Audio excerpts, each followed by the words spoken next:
I think that it's important for us to think about not only how we make the art that we make, but why we make the art that we make. In this video, I have a conversation with Dr. Michael Pearce. And if you aren't sure who Michael Pearce is, then you might spend a little bit of time just searching online for him and learning a little bit more because he's quite brilliant.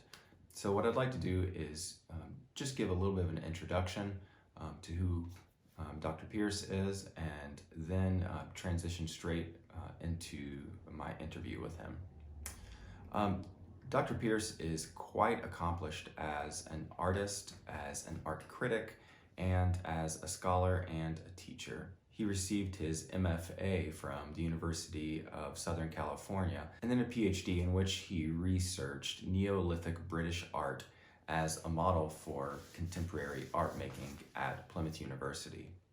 Dr. Pearce is widely published. In 2016, he published the book Art in the Age of Emergence, which is a fascinating read. If you haven't had time to check it out, I highly recommend it because it will give you lots of new ways to think about the current context that we're in and ways to engage it.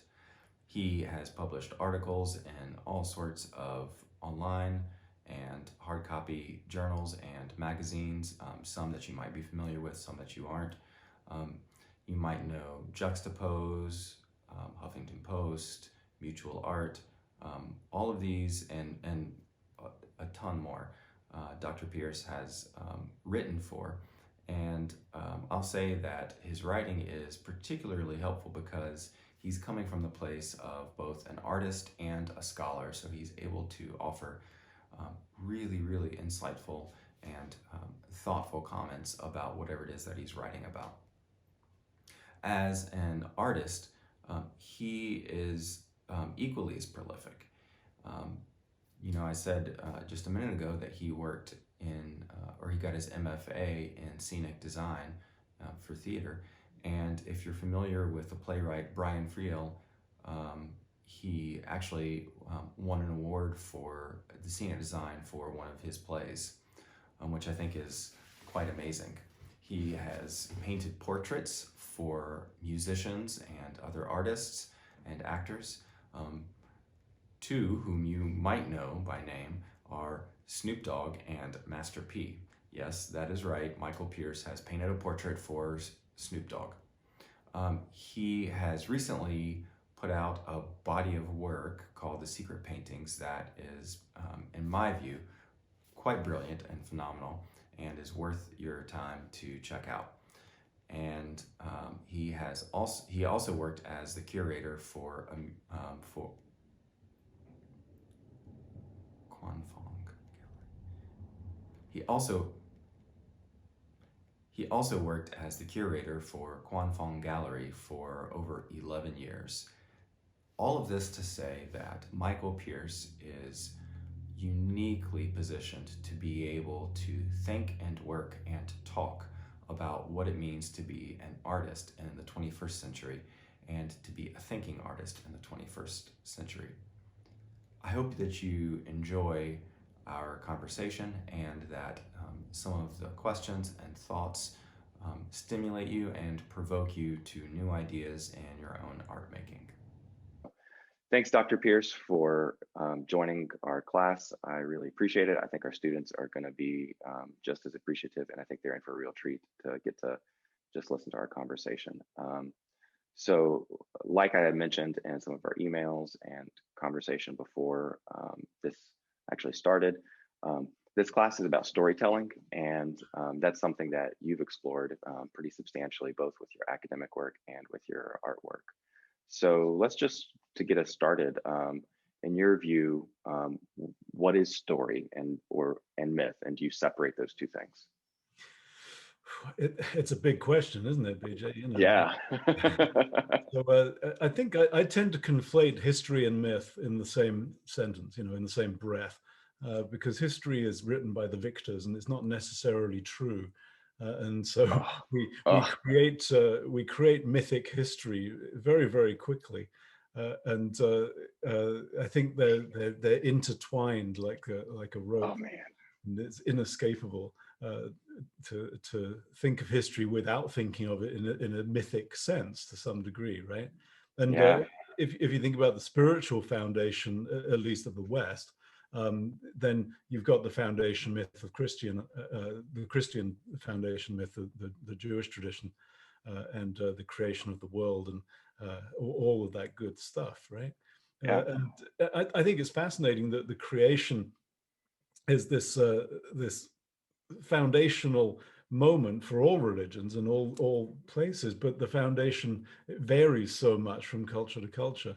And I quite like that. I enjoy that this fundamental thing is so so complicated and so messy. Yes, We don't know where we absolutely. come from. We've got no idea what we're doing. that I felt Gauguin painting, no one knows, Gauguin, you're stuck. Who I are we? found I the don't know. I found the exact same thing when I was doing my academic work with Hebrew Bible, and it's just the thing that fascinated me so much is like the stories, just Mm, like the language exactly that you just said is the stories are so messy and so yeah. human. Yeah, yeah, very much so. And I think that the Christian myth is, Adam and Eve and all that is rather beautiful, and it's really alchemical too. And we're talking about how myth impacts us culturally. I think you can't go wrong with looking at how the creation myth of Adam and Eve becomes picked up by the early scientists and becomes deeply embedded in early science. I think it's really lovely. The alchemical king and the alchemical queen are clearly Adam and Eve, right, in alchemical symbolism. And I think that's just great that the foundation of early science is so Christian and so mystically Christian in its beginning. And there's something rather lovely about that. And if you think about it, science is a deeply mystical thing, isn't it? You're trying to solve the mysteries of the universe and trying to understand the why, right? The big why. That's right. Yeah. And that really, to me, is a transcendent exploration. I don't see how you can get away from that. And all these new developments in quantum and all that, everyone loves to get all mystical and weird about that stuff, but it's all very pragmatic too. And I think this intertwining of the mystical and the mythical with the actual and the real Mm. they're inseparable from each other. And the hardcore scientists would love to be pragmatists and say there's no myth and there's no God. And the hardcore mystics would love to say there's no science and that nothing is real, right? But Yeah. actually, you can't take either one of those positions with any real conviction. As soon as you start looking at it a bit more closely, things get really, really strange on the scientific end and really pragmatic on the mystical end. I completely resonate and agree with that. One of the things, having grown up in a religious tradition and then sort of finding my way into something pretty broad, I have just feel more and more drawn towards an apophatic tradition or trajectory, which is just sort of unknowingness, but Mm. openness to this like connection between the mystic and the real. Yeah, So yeah, yeah, everything you're saying, like, yeah, right on. Yeah. yeah. It's pushed me in a very conservative direction in some ways.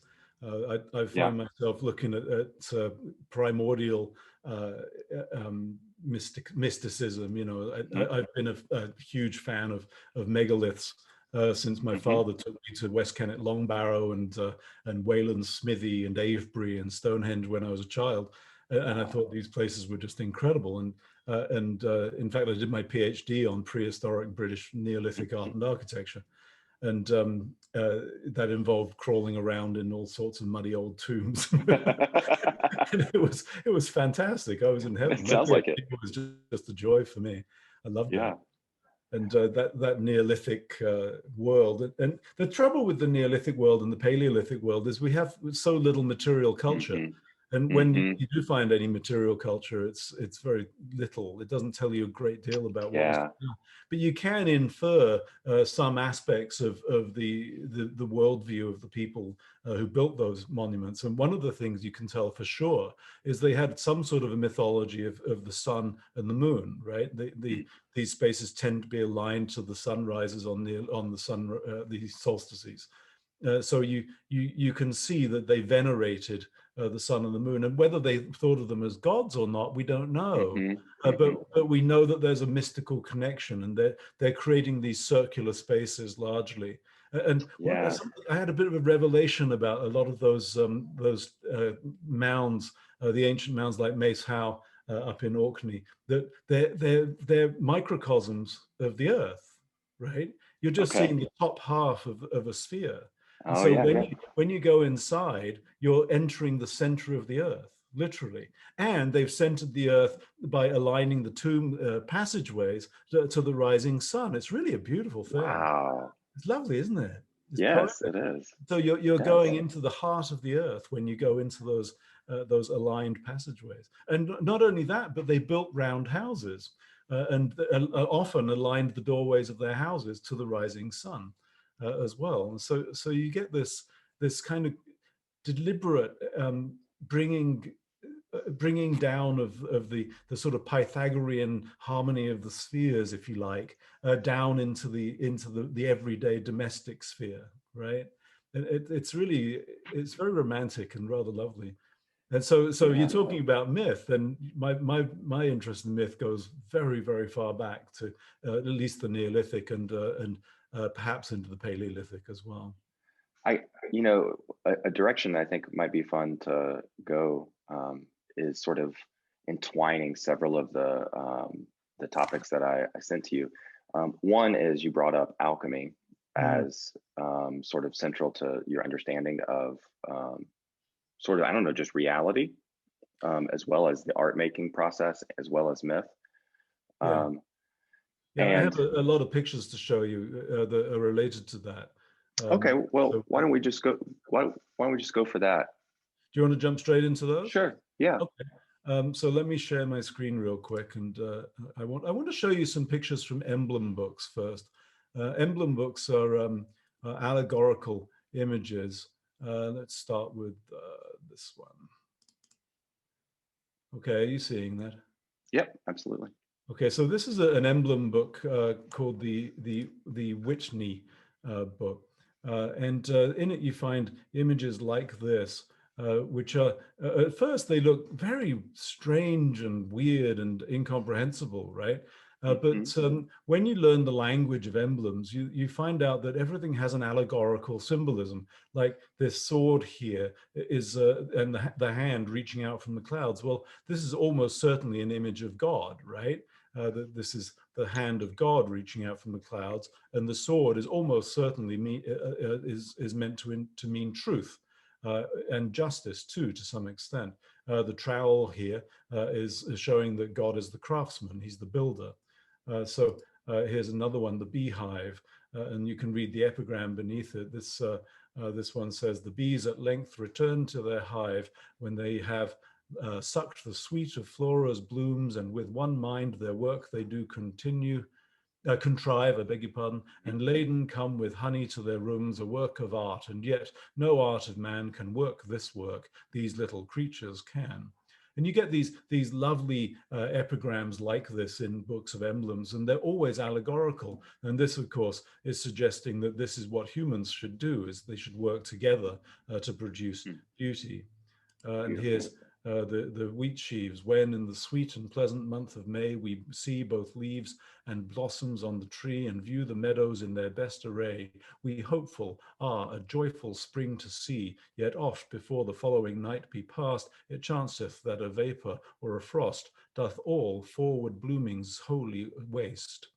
And so here's your allegorical narrative going on here. You better watch out. You shouldn't count your chickens before they roost, right? And I love these alchemical symbols like this. This one's rather esoteric and difficult. I'm not sure if I can really interpret this one for you because there's just too much going on.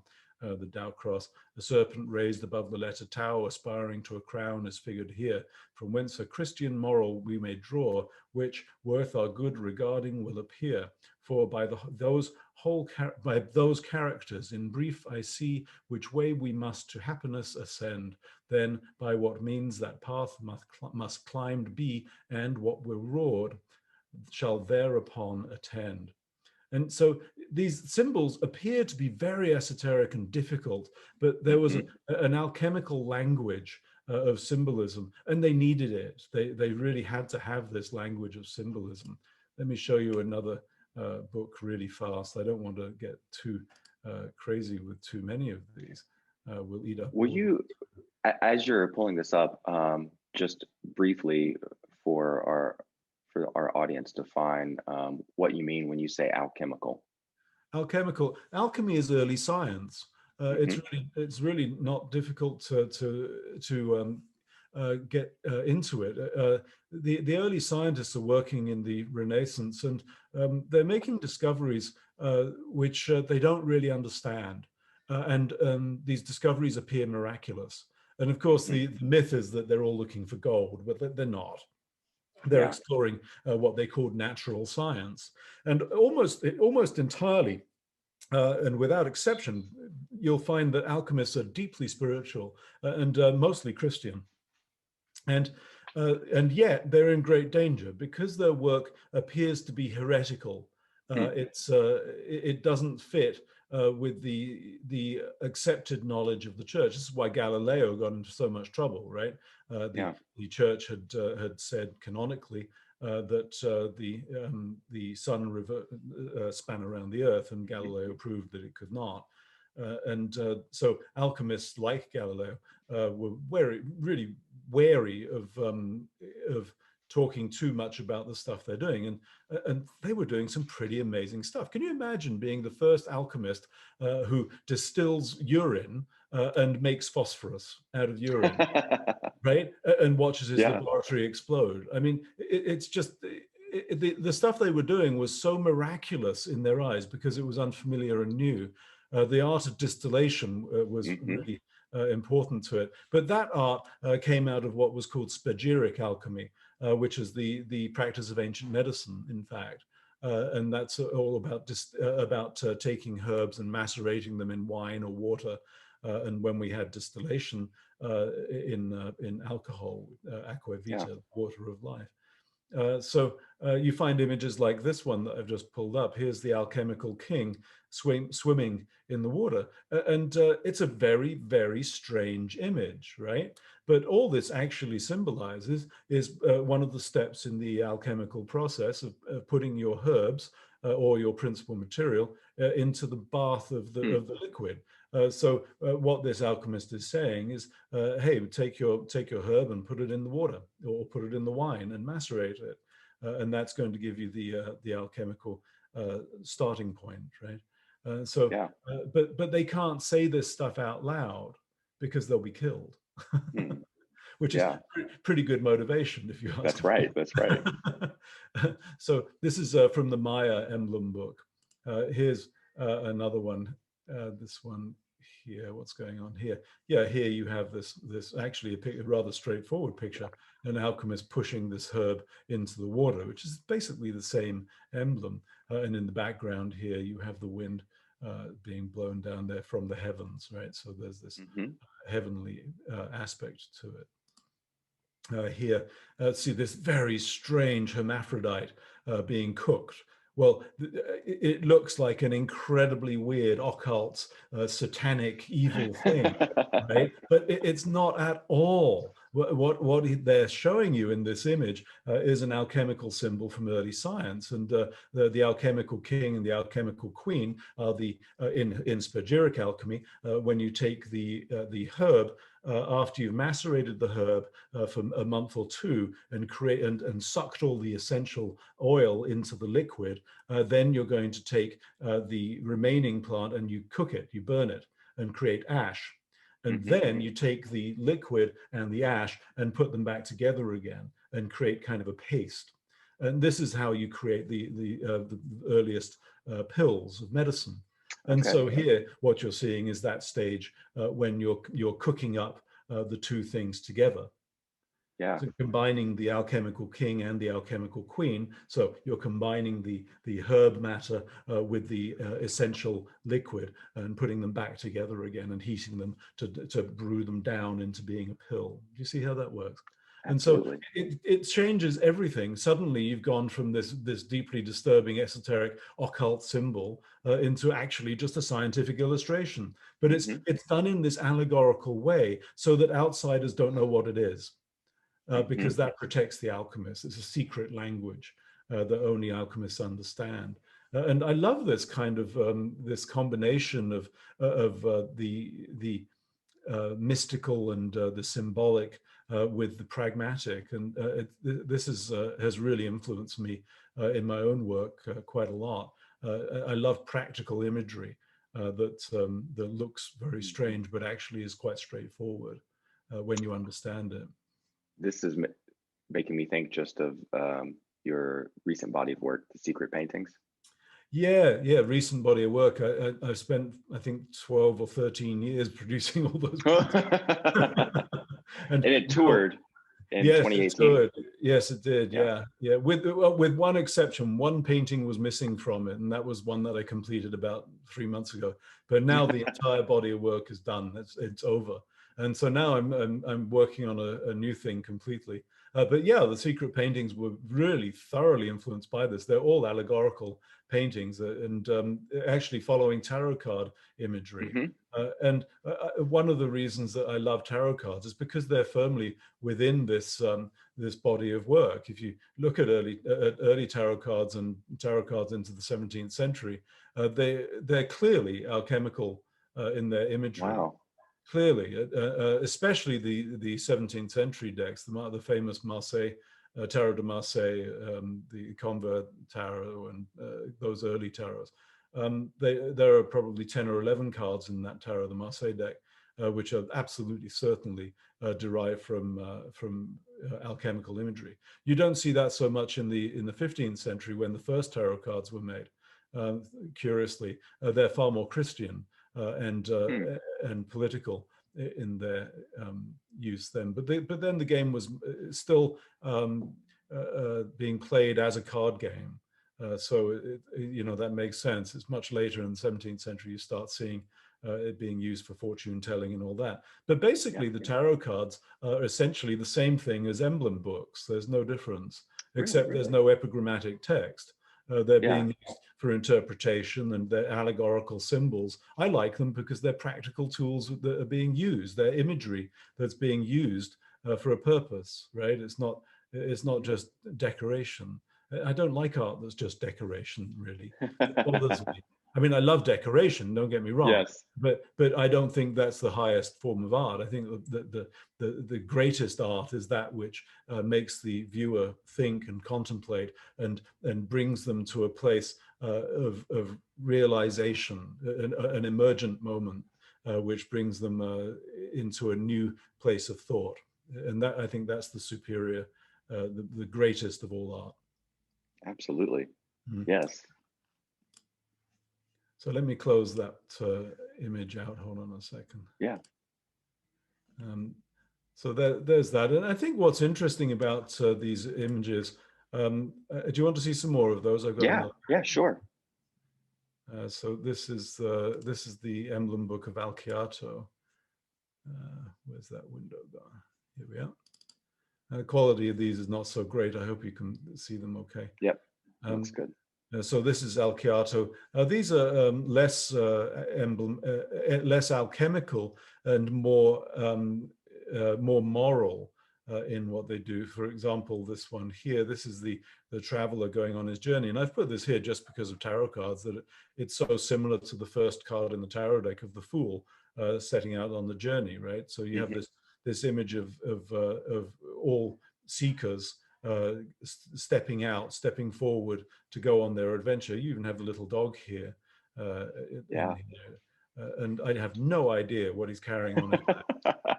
Just no clue. I'd love to find out what that is. It really baffles me that. But it's the same thing. You've got the staff, the little dog, and he's stepping forward on the journey into this bucolic countryside, right? Hmm. It's obviously the seeker on the journey. Here's another seeker on the journey here. This one's an old man. I'm not quite sure what's going on here. It might be alchemical, maybe not. I particularly like this image here. of the chariot, which again is a tarot card. This is one version of the tarot of the chariot, which is being led by two horses too fast, and he's not paying attention. He's distracted, and he doesn't see these rocks on the ground, the charioteer, and he's surely going to come to grief, right, and go off the edge of that That's right. cliff. Yeah. And so it gives you this story, this narrative in one image, and I think that this is the way to approach narrative painting, right? If you treat it as an allegorical painting, you can create these stories with some ease and create a mythic kind of quality to the painting. Here's one which is Phaedrus, right? He's flying too close to the sun and being struck by Jupiter and knocked out of his chariot because he stole the chariot of the sun and caused the destruction of the earth. And then there's oh, I don't have that one, darn it. Or do I? What's that one? No, that's that. There's another one that I don't have here, which is of the chariot with a black horse and a white horse, which is obviously referring to the Platonic idea that you have in the mind. You have a dark side that's always leading you downward towards the material, the mineral world, and then you have the white horse that's leading you upward towards the heavenly sphere, towards the sky.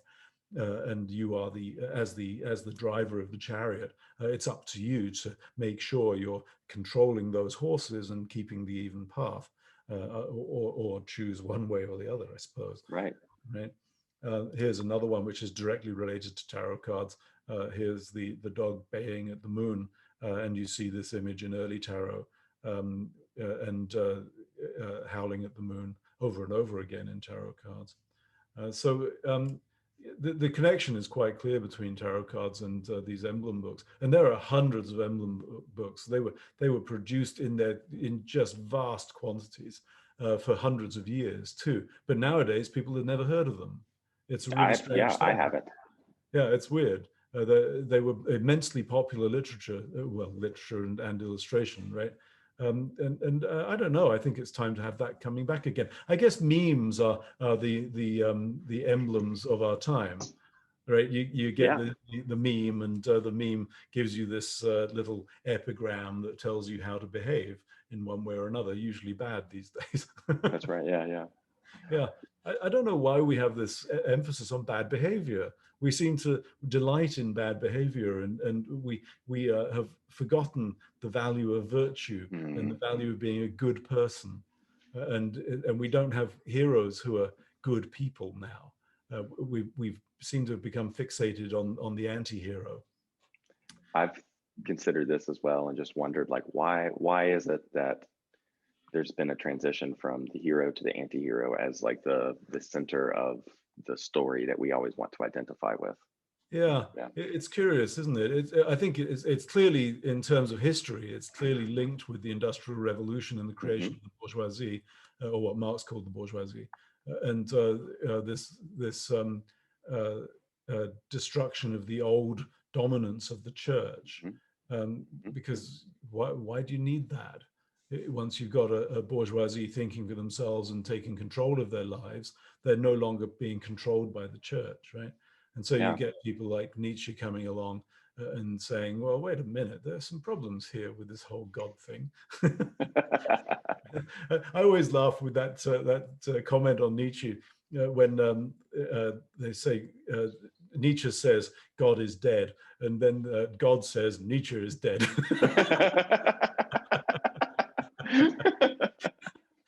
Because I think probably the second one is more true than the first, don't you? Yes. Yeah.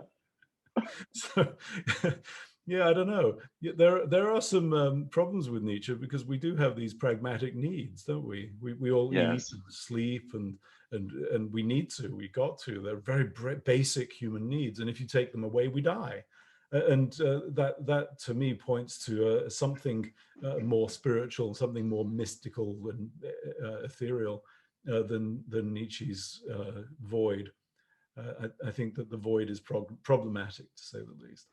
One of the things I've been interested in recently is thinking about the current context of postmodernity and, you know, Nietzsche in general, and Yeah. then this continuing desire for something spiritual or for myth. Yeah. What do you see that happening in the art world or with current painters? It sort of makes me think of the comment that Holly Moy, is that correct? Great. I think so. Yeah. Um, Holly Moy in Oklahoma City, I believe. yeah, she said that in your work, I'm going to read this quote, The Secret Paintings, that you're moving forward from the weary pessimism of the past century. Do you see these things as being related? Absolutely. Yeah, we've entered into this period of philosophical malaise, thanks to philosophers like Nietzsche. Although Nietzsche, has to be said in his defense, he's just pointing out something that he noticed, Yeah. right? He's not actually saying that this is a good way of life, particularly. What he's saying is that this is the consequences of our denial of God and so forth. And so, in his defense, and he was completely bonkers too.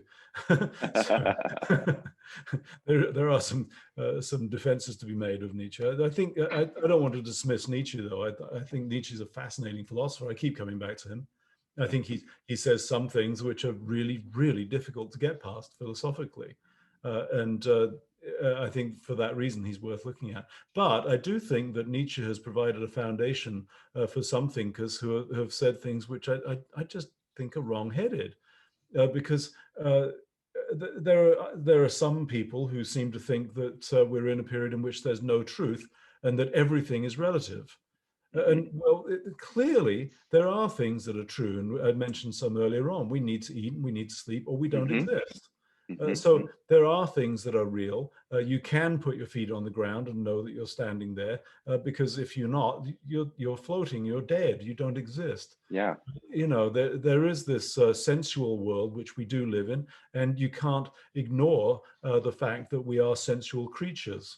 We exist in sense. And we don't live entirely in our brains. In fact, as soon as you start consulting the philosophers for any sense of reason, it starts getting rather complicated. And I'd prefer to look at materiality for providing us with a foundation for solid thought, actually.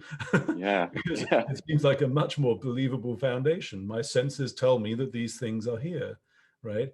And so that's fairly simple. And we forget that mind is inextricably part of physiology.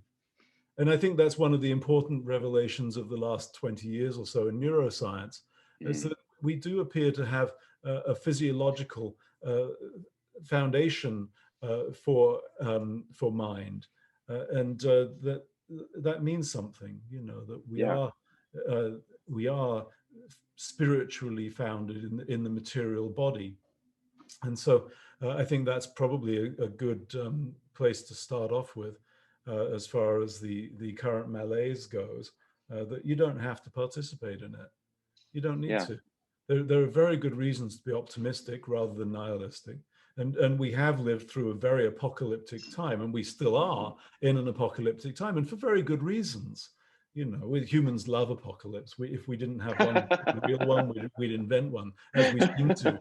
Yeah, That's last right. century we had the nuclear apocalypse looming, and everyone was hiding under desks, and they probably were quite reasonable in doing so, because it was real, right? You actually could destroy the entire world.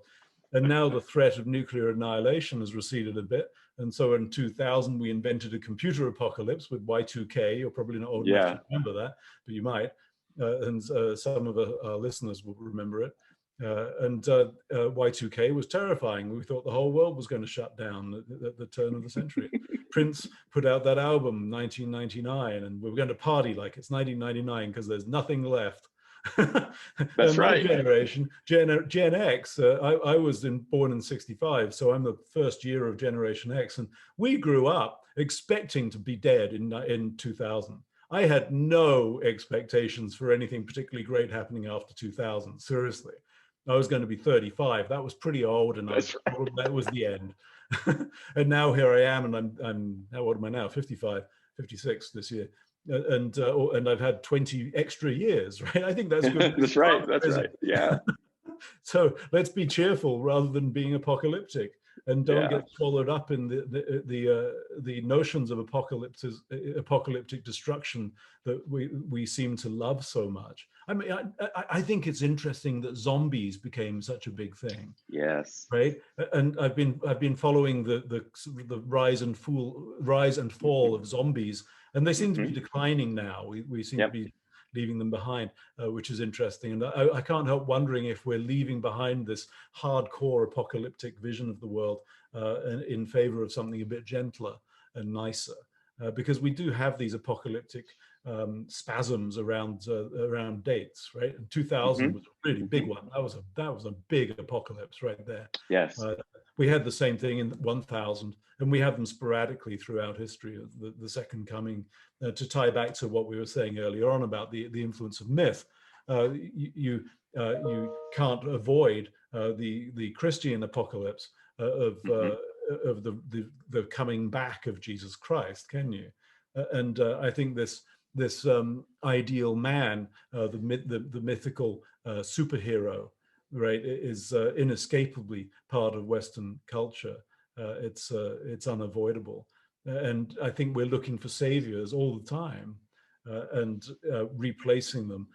The other part of this mythic history that gives me cause for optimism is the recent last 10 or 20 years, I suppose, fascination with comic book superheroes, because I think this is that. Yes. It's not only a desire for the return of the one who's going to save us all, but also a return to very ancient gods.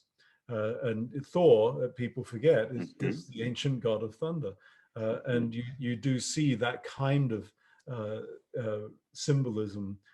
And I think that's interesting and kind of hopeful, that we see this revival of a very ancient mythical culture going on right now. Absolutely. I do wish we could get away from Marvel comics and DC comics superheroes, though. I find them rather boring because they're so predictable. There's always the same shot of the bloody superhero flying through the city and all the windows smash, you know. And it's repetitive and tedious. I'd like to see us get into more imaginative stuff. What maybe sort of just as like a final piece of our conversation, so like sort of maybe a series or a cluster of questions, ideas, directions. What do you see as the role of a modern paint or a contemporary painter who is trying to do narrative or storytelling painting? How do they go about that? Who's doing it well, particularly well in your view, and what would you like to see more of? Wow. So big questions. I think two artists really came to mind fast for me when you asked me that. Damien Hirst, surprisingly, and Odd Nerdrum. Both of them really fascinating postmodern artists. And I don't say that lightly about Odd Nerdrum, by the way. I think Odd would probably smack me over the head with his palette if he heard me describing him as a postmodernist. But actually, he really is a postmodern I think so. artist. You know, you look at his work and it fits all the criteria of postmodernity. Yes. And I love Odd's work. It's really extraordinary and beautiful. So let me just show a couple of pictures by him. Hold on one moment, please. Let's see. Oh, where's he gone? There he is. Okay, are you seeing the screen? Yes. So I'm just going to flip through these rather quickly. Absolutely. Here's his famous one. This reminds me of The Godfather. One of the reasons I say he's postmodern is you can see these sources and popular culture references, and he might not even be aware of them, but I think they're definitely there. This decapitated horse.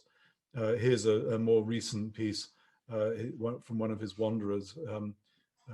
The series of paintings has become gradually more optimistic, or did become more optimistic around the turn of the millennium, actually. And I couldn't help wondering if, having passed through the millennium, the Odd had kind of arrived in this sort of beautiful place where everything was becoming better and nicer, because you started seeing images like this, which is much more cheerful than his earlier stuff.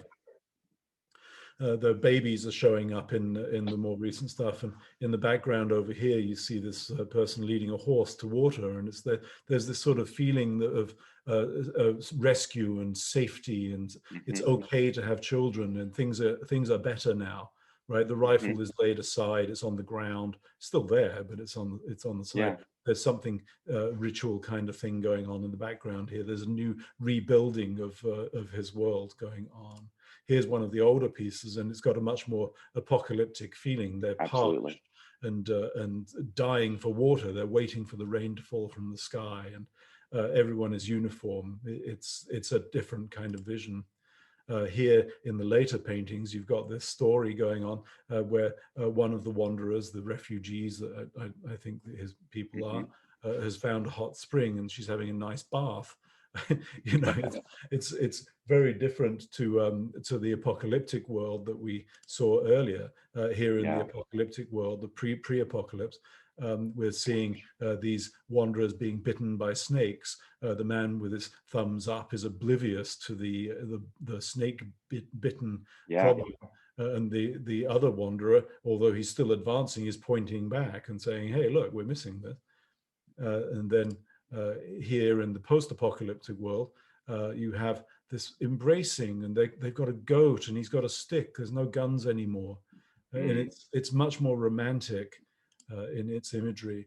Here, the child. I showed this painting. It's in one of the shows I organized, and it's a beautiful painting and very hopeful. The child is there. It's optimistic. Yeah. And, much better. But here, back in the old days, you've got this one here of the sort of cocooned twins, and there's something so disturbing and frightening about it. So you get that sense of ending and then a new beginning. And so I think Odd Nerdrum is really quite brilliant at that. He tells these stories, and like the alchemical emblems, there's this it's sort of a symbolic story that's begging to be figured out, right? And what is going on in this image here? It's almost an alchemical image, but there's something wrong with it if it's alchemical, because it's a duplication of the alchemical queen, right? That's not supposed to happen. It's wrong. And so there's this sense of strangeness and what's happening? Why is this figure like this? And begs you to interpret it. And so he clearly, I think he must have seen some alchemical imagery of some sort at some point on his journey. So I think he's particularly brilliant at it, and in his body of work, especially, you do get the sense of this this longer narrative, right? The characters he paints have gone on a journey themselves, and so the body of work becomes the whole. That's the work of art itself, the whole thing. Do you see what I mean? It's not just one painting. There's narrative that spreads throughout the whole thing, and I tried to do the same exact thing in my secret paintings. I wanted to tell the story of a world. I wanted to create a world. I didn't want to create one painting. I wanted these to be pictures from this mad world that was in my head. Yeah. And then I want to show you Damien Hirst. Everyone loves to hate Damien Hirst. This is a slightly shocking image. I've shown you some shocking Odd Nerdrum images, I guess. But this one is quite shocking. If our listeners are sensitive to nudity and anatomy, this might be quite disturbing. So here is Damien Hirst's Verity. And I think this is probably the most remarkable sculpture that I've seen in the last ever. And the reason I say that is this is in a Cornish fishing town on the wall of the harbor. And these are my photographs of it. We went to visit it, my wife and I, some 4 or 5 years ago when it was being erected. And this is called Verity. It's by Damien Hirst, who everyone loves to hate. I think Damien Hirst is probably one of the most significant and important artists who has ever lived, partly because of this because of this single sculpture. And what he's done here is absolutely extraordinary. He has reintroduced allegorical symbolism into the public sphere, into public sculpture. And this sculpture is 35 feet high. It's not a minor little thing. This is huge. And Hearst has made this sculpture. He's brought allegorical symbolism back into the public sphere, and he's telling a story with this. I'm not sure what the story means exactly. Certainly, it's got something to do with babies and pregnancy, something to do with women being treated as objects of dissection. Right. If you look at the closer views, oh, that's a bit too small. You can see the fetus here in some detail. The figure is standing on law books and Wow. holding scales. And above her head, you can't see it in this image, but she's holding a very long sword above her head. And so clearly a reference to justice, right? And the allegorical figure of justice, and justice is right there in every single town that has a courthouse. If you look at the top of the courthouse, you're going to see an image of justice standing above it with a sword and the scales, and often blindfolded. And so the symbolism here is extremely clear. He is absolutely, without doubt, telling us a story and asking us the question, a question about the rights of fetuses, what is the rights of women with abortion. I don't know what stand he takes. He's not clear about that. And I wouldn't want to commit to either side of it. By the way, my interest in this is purely that he's done something so remarkable as introducing allegorical symbolism into a public sphere, which before had none. There hasn't been an allegorical sculpture before this for a very, very long time. And so I think he's really quite remarkable for that. And I know everyone loves to hate Hearst, but I think there are great reasons to really admire him for doing that. And, you know, I don't know if he did it deliberately, which bothers me a bit. I wonder if he was self-conscious in reintroducing allegory. But, you know, either way, I think he did something tremendously important there. And unseen before. There's nothing like it. Goodness. And I'm sorry if that was a bit shocking. No, it's great. It's really, really good. Thank you so much for taking time to join our class just for this conversation and sharing your perspective and insight. I'm grateful just to have the chance to be able to speak with you. And I think my students will really appreciate what you've had to share with us. Well, it's my pleasure. I hope you've enjoyed it. Yes, very much so. I love talking about this stuff. So anytime, do feel free to drop me a line. All righty. Thanks so much. All right.